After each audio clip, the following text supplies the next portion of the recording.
Le prénom que j'ai choisi, c'est Aaron. Bon, alors tout le monde connaît Aaron. Qui peut ne pas connaître Aaron?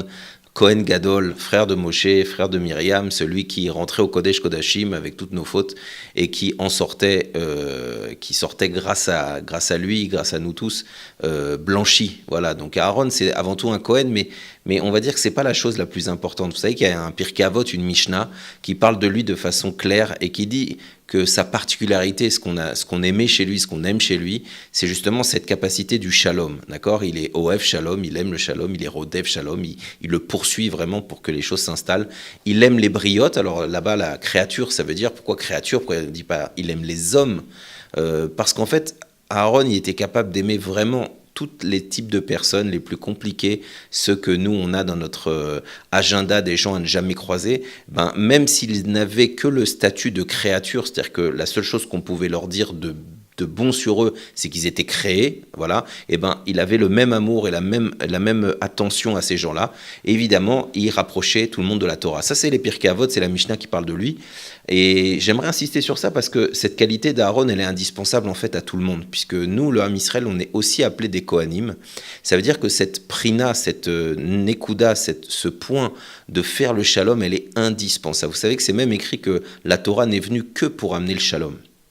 Alors, pour expliquer ce que ça veut dire shalom, ou en tout cas insister sur la grandeur d'Aaron, je vais revenir sur un épisode spécifique de sa vie qui va nous donner beaucoup à apprendre sur comment faire le shalom. Vous savez qu'Aaron, il a eu plusieurs grandes choses. Et il y a deux épisodes qui sont assez forts pour comprendre sa personnalité. Le premier, c'est Moshe Rabbeinu. Quand son frère a été promu, n'importe qui aurait été un peu jaloux, puisque je vous rappelle que Moshe n'est pas l'aîné de la famille. Et au contraire, il était extrêmement heureux pour lui, il l'a encouragé, etc. Et on voit que le Icar pour lui, le principal, c'était que chacun réussisse sa vie, que ce soit son frère ou les autres, que chacun soit épanoui. Et ça ne rentre pas en compte ce que lui attendait pour lui-même, etc. Donc on voit ce qu'on appelle de penser à l'autre avant de penser à soi. Et c'est tellement puissant chez lui, regardez, c'est dans le deuxième épisode qui est extrêmement marquant et qu'on souhaite à personne.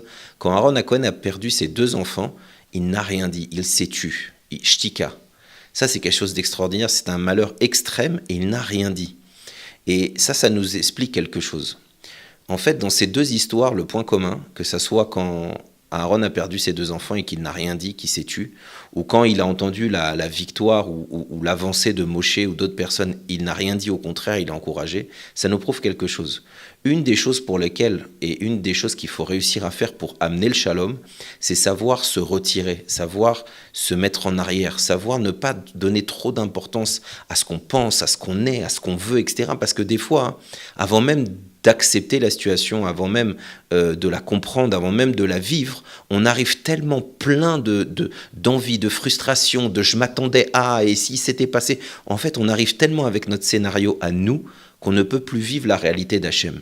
Et Aaron, c'est quelqu'un qui nous prouve, qui nous montre que ce soit dans le très bien ou dans le beaucoup plus dur, d'être capable de mettre de côté un peu notre ego, notre envie, notre scénario, laisser le maître du monde être le vrai scénariste de notre vie, et nous tout simplement être béchalom, être entier, être en paix avec les événements et chercher le tzadatov, le bon côté de chaque chose. Alors voilà, je nous souhaite vraiment d'être des bons Aaron, de prendre ça tous, chacun de nous, un peu plus, et d'amener, ce que je vous ai dit tout à l'heure, amener que tout le but de la Torah, en réalité, c'est d'amener le shalom entre Hachem et son monde. Et encore une fois, quand on est bien avec les événements, ça veut dire qu'on est bien avec le maître des événements.